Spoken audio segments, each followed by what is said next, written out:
कि उत्तर प्रदेश के अंदर जितना बड़ा घोटाला हुआ है, मैं ये समझता हूँ कि इस सरकार को चुल्लू भर पानी में डूबकर मर जाना चाहिए।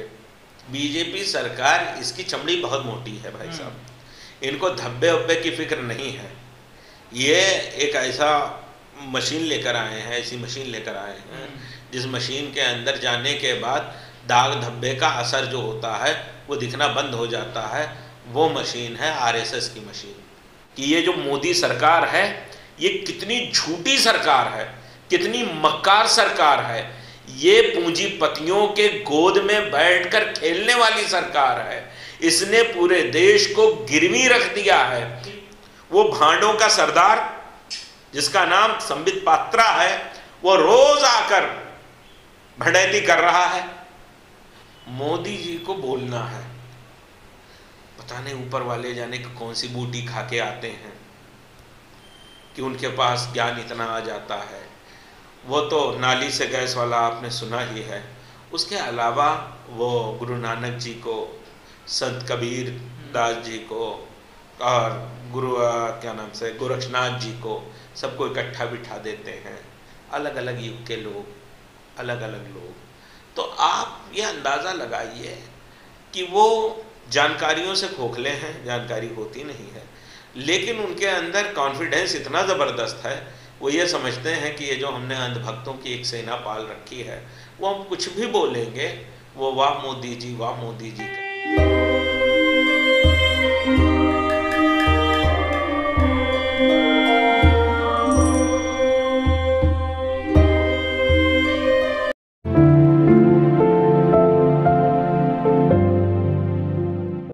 भैया मुझे याद आया, एक लाल बुझक्कड़ हुआ करते थे।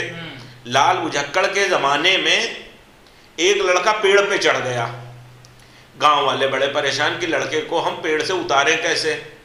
कहा गया यार यहाँ लाल बुझक्कड़ है, इनको बुला लो, ये उतार देंगे। लाल बुझक्कड़ ने कहाँ पहुँचे, देखा कहाँ से, कहा बस यही इतनी सी बात है, कोई बात नहीं, ये ले रस्सा और अपने कमर में बांध ले। कमर में बांध लिया और खींचा उस बच्चे को। वो गिरा ज़मीन पर और फौरन मर गया।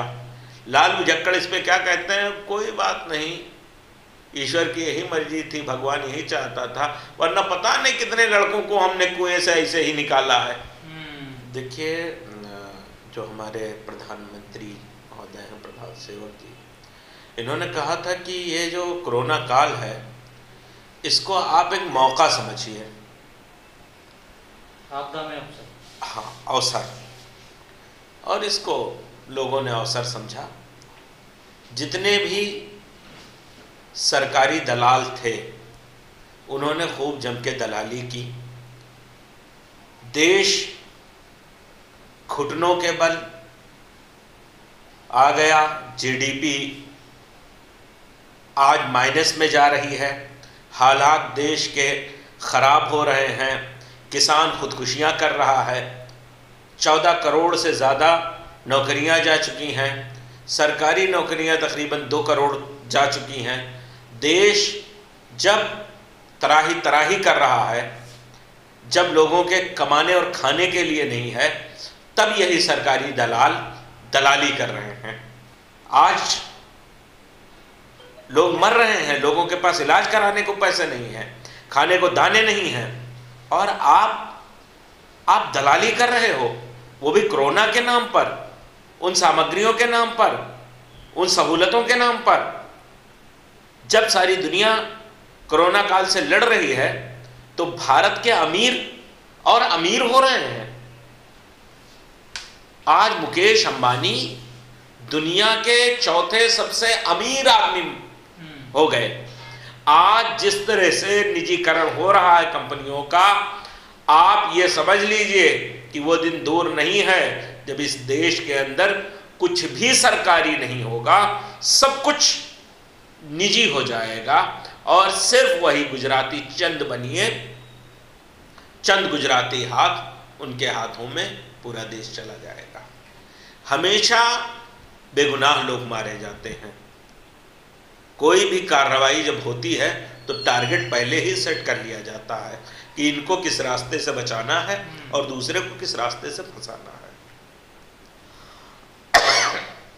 आप देखेंगे कि ये एक धोखा है, इसमें गलत लोगों को फंसाया जाएगा और जो बड़े मगरमच्छ हैं उनको निकाल दिया जाएगा।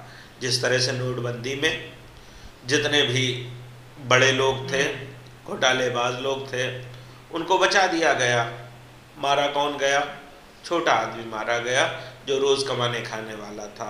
इसी तरीके से आप देखेंगे कि जब भी कोई कानून, चाहे वो जीएसटी का आता है, चाहे कोई और भी आता है, तो उसमें होता क्या है कि हमेशा छोटे लोग पकड़े जाते हैं, छोटे लोग मारे जाते हैं। घोटाले पे घोटाला किए जाओ और राष्ट्रवाद राष्ट्रवाद चिल्लाते जाओ, राष्ट्र को बेचते जाओ, राष्ट्रवाद चिल्लाते जाओ। शर्म नहीं आती है बेगैरतों को कि पूरा देश बेच रहे हैं और दूसरी तरफ कह रहे हैं कि आप इत्मीनान रखिए, सब चंगा है। दूसरी तरफ ये कह रहे हैं कि सौगंध हमें इस मिट्टी की, मैं देश नहीं बिकने दूंगा। इनको शर्म आनी चाहिए, इतने बेगैरत लोग हैं। हमारे यहाँ क्या है कि हमारे यहाँ अपना दिमाग नहीं होता है, वो सिर्फ अपना फायदा चाहते हैं और दूसरों की कॉपी करते हैं। एक मंत्री महोदय वो चले गए अमेरिका, वहां उन्होंने देखा कि वहां दिन में लोग बाइक की लाइट ऑन करके रखते हैं, चलाते हैं। आए, उन्होंने क्या किया कि इंडिया में भी वही कानून लगा दिया कि इंडिया में भी लोग दिन में बाइक की हेडलाइट ऑन करके रखेंगे। अजीब आदमी है। वहां का मौसम क्या है, वहां का माहौल क्या है, आपकी इंडिया का माहौल क्या है, आप दिन में हेडलाइट जला के रखोगे। परिस्थिति क्या है ये नहीं देखते हैं। ये नक्काल लोग हैं, ये नकलची बंदर हैं। ये अपनी नाक काट लेंगे, अपने आप को हलाक कर लेंगे, देश को तबाह कर देंगे, देश को बर्बाद कर देंगे। क्योंकि जब जब अयोग्य लोग, दिमागी दिवालिये लोग, खपती लोग, इनके हाथ में कोई जिम्मेदारी दे दी जाती है, तब तब देश का बंटाधार हो जाता है, देश को तबाह कर दिया जाता है। वित्त मंत्री तो ये कहती हैं कि मैं लहसुन प्याज नहीं खाती हूँ, लहसुन प्याज महंगा होता है तो उससे हमें कोई फर्क नहीं पड़ता है। तो जिस देश का वित्त मंत्री इतना समझदार है, उसके बारे में आप क्यों बात कर रहे हैं भैया? और मैं तो ये कह रहा हूं कि जो आपका हमारा विपक्ष है, विपक्ष पंगु है। अगर विपक्ष मजबूत होता तो 2 मिनट लगते, 2 मिनट इनको औकात में आना पड़ता, लेकिन हमारा विपक्ष कमजोर है। देखिए, उत्तर प्रदेश में कोई व्यवस्था है ही नहीं। जब जब किसी अपराधी को आप सत्ता दे देंगे, उसको मजबूत कर देंगे, तो अपराधी अपने हिसाब से सारी चीज़ें सोचता है, अपने हिसाब से वो डील करता है। मुख्यमंत्री उत्तर प्रदेश के, वो सिर्फ अपराध की भाषा जानते हैं, वो मर्डर जानते हैं, हत्या जानते हैं, कत्ल जानते हैं। आप देखें, पूरे प्रदेश को आज जंगल राज्य में तब्दील कर दिया गया है। उनके पास कोई प्लानिंग नहीं है, कोई योजना नहीं है जिसके तहत वो लोगों को राहत पहुंचाएं, वो शिक्षा की व्यवस्था बेहतर कर सकें, वो कोई और स्वास्थ्य की व्यवस्था बेहतर कर सकें। वो कुछ नहीं कर सकते हैं। उनको भेड़ चाल चाहिए और एक ही डंडे से हर किसी को वो हकाना चाहते हैं। चंद ठाकुरों का आज प्रदेश के अंदर बोलबाला है। मीडिया वो है जो आज मोदी जी के हाथों में उनकी उंगलियों को पकड़ के रामचंद्र जी को चलता हुआ दिखा रहा है। कहा जा रहा है कि देवताओं के भी नेता हैं मोदी जी। ये वो मीडिया है जो पूरी दुनिया के अंदर मोदी जी की लहर दिखा रहा है। हकीकत क्या है? हकीकत यहाँ का किसान बताएगा। हकीकत क्या है?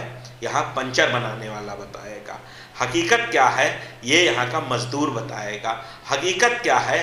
ये यहाँ का व्यापारी बताएगा। और जब आप मैदान में उतर कर निकल कर देखेंगे तो आपको पता चलेगा कि ये सरकार सिर्फ और सिर्फ झूठ के ताने बाने पर एक महल बनाए हुए है, इसके अलावा कुछ भी नहीं। इस वक्त मीडिया में आप कोई भी चैनल खोल लें, सिर्फ आपको रिया चक्रवर्ती दिखाई देंगी, सुशांत सिंह राजपूत दिखाई देंगे, सिर्फ आपको इस वक्त कंगना रनावत दिखाई देंगी, इसके अलावा कुछ भी नहीं। अच्छा, सरकार भी यही चाह रही है कि वो सीबीआई का खेल हो। भाई वो सीबीआई जो आरुषि हत्याकांड में फेल हो गई, वो सीबीआई जो आज तक नजीब को नहीं ढूंढ सकी, वो सीबीआई वो खुलासा करेगी कि सुशांत सिंह राजपूत कैसे मारा गया, कैसे मरा, कैसे आत्महत्या की। ये सिर्फ और सिर्फ एक चाल है और ये लोगों को उलझा कर रखना चाहते हैं, क्योंकि अभी बिहार में चुनाव है, बिहार का चुनाव सर पे है और ये कहा जा रहा है कि सुशांत सिंह के राजपूत की मां को या बहन को बीजेपी अपना उम्मीदवार बनाएगी। पूरा खेल उसी के इर्द गिर्द चल रहा है। दूसरी चीज ये है कि इस न्यूज के जरिए जो असली न्यूज है, जो असल खबरें हैं, वो खबरें छुपाई जा रही हैं, उनको पर्दे के पीछे डाला जा रहा है। चाइना पे इस वक्त कोई बात नहीं हो रही है, जंग एकदम सर पे खड़ी हुई है, नहीं है। बेरोजगारी पे कोई बात नहीं है, किसानों के आत्महत्याओं पर कोई बात नहीं है, शिक्षण संस्थानों की जबरदस्ती जो चल रही है उस पर कोई बात नहीं है। बात है तो रिया चक्रवर्ती पर है, बात है तो सुशांत सिंह राजपूत पर है।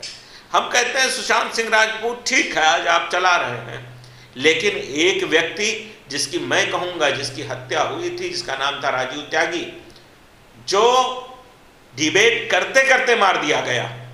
अब उनको ये पता चल गया है कि कल तक हम लिख रहे थे कि मैं भी चौकीदार, लेकिन आज हकीकत यह है कि मैं भी बेरोजगार।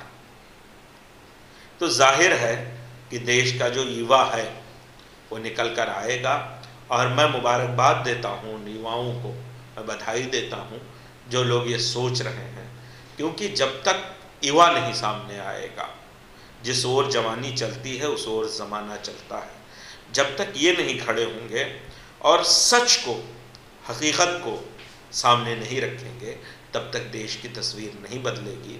जब प्रधानमंत्री बोल के निकल जाता है और उससे कोई सवाल नहीं किया जाता है, जब प्रधानमंत्री से कभी प्रेस कॉन्फ्रेंस नहीं होता है, जब प्रधानमंत्री से बात करने के लिए एक सुधीर चौधरी जाता है, दूसरा अक्षय कुमार भेजा जाता है, आप आम चूसते कैसे हैं? दबा के चूसते हैं, निकाल के चूसते हैं, काट के खाते हैं, किस तरह से खाते हैं? जब इस पर बात होगी, जब उसको खुला छोड़ दिया जाएगा, तो प्रधानमंत्री कोई भी बात करे, किस तरह से भी बात करे, उससे कौन सवाल करेगा? प्रधानमंत्री बेलगाम है इस टाइम, बेलगाम है, सरकार बेलगाम है, प्रधानमंत्री बेलगाम है, मुख्यमंत्री जितने बैठे हैं बीजेपी के सारे बेलगाम हैं, इन पर कोई अंकुश नहीं है, कोई कुछ कहने वाला नहीं है।